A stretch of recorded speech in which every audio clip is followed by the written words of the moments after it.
Glimmerlocks wasn't like other unicorns. Her mane sparkled with tiny stars.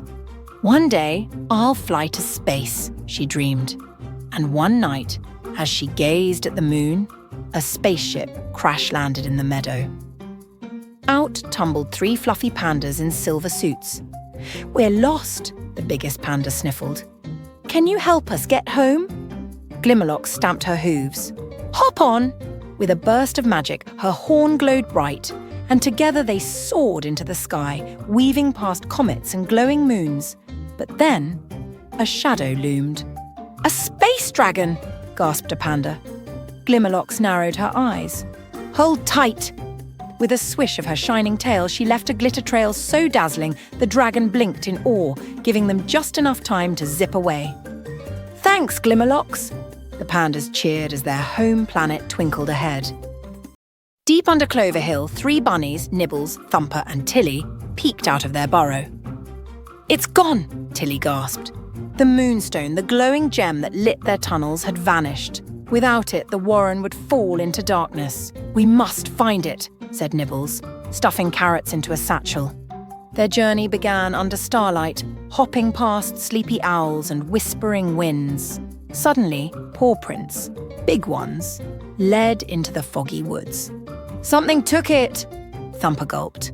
Bravely they pressed on, their ears twitching at every crackle.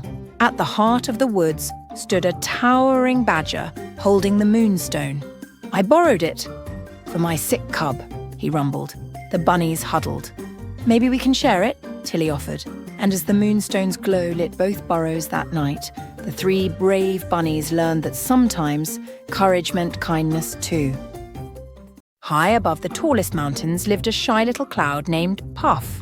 He watched big clouds make thunder and lightning. "I could never do that," he sighed. One day the sun whispered, "Puff, the garden below needs help. Can you try?" "Me? But I'm too small," Puff said. "Please," the sun smiled. Puff floated down and gave a tiny squeeze. Out came the softest drizzle. Flowers perked up. Trees sighed in relief.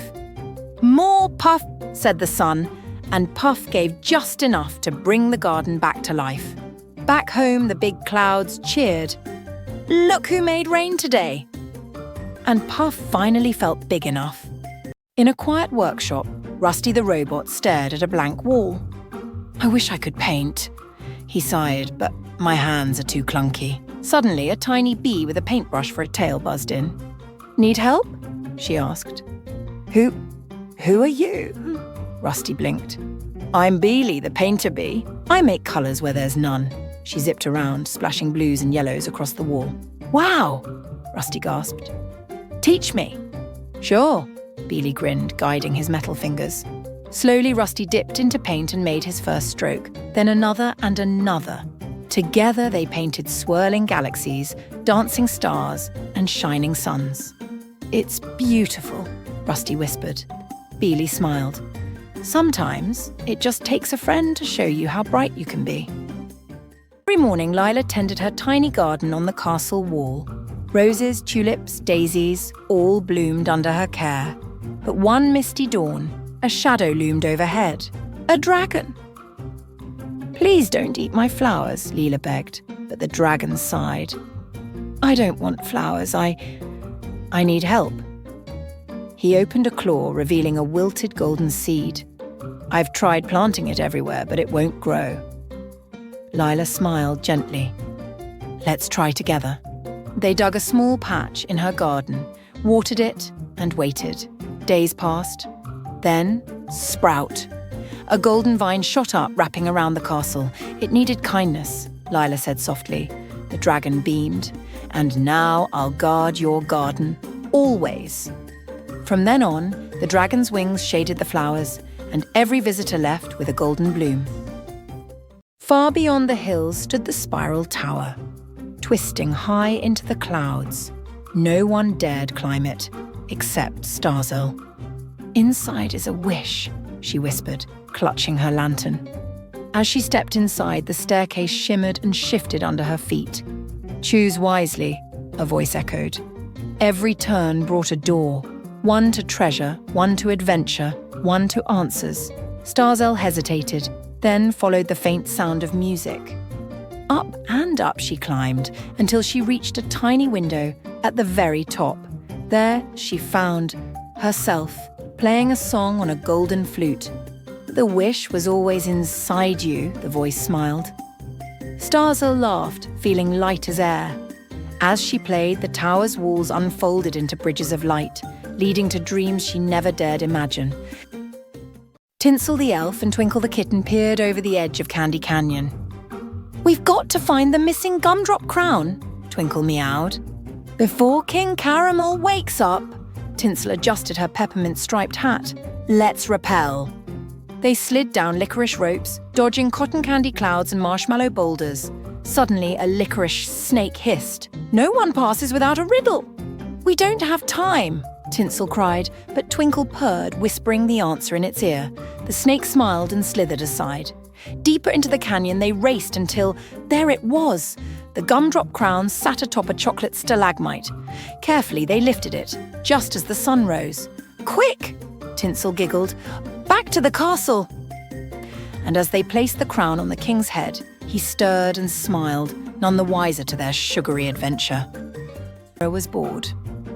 "No one ever texts me first," she sighed, scrolling her phone. Suddenly, a new message blinked in. "Hello, human, this is Dragon." Mira laughed. Very funny. But the next message read, "I need your help." Curious, she replied, "Help with what?" A map appeared on her screen, leading to the old quarry. That's weird, Mira thought, but she grabbed her bike and rode off. At the quarry's centre stood a dragon, scales shimmering like phone screens. "You really came," he smiled. "I've been trapped in this Wi-Fi signal for years." Mira held up her phone. "You're inside my phone?" "Not for long," he winked. With a flash, he soared into the sky, leaving behind a tiny glowing icon. Dragon contacts. 1. Mira grinned. Best text ever.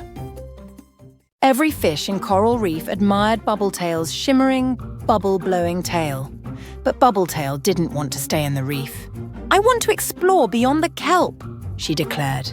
So one morning, she swam past the coral towers, leaving a trail of glittering bubbles behind.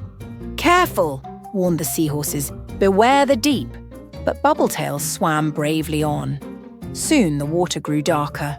Then, glowing eyes. "Who goes there?" rumbled a giant sea turtle. Bubbletail gulped. "I'm Bubbletail. I want to see the world." The turtle chuckled. "Then hop on, little explorer."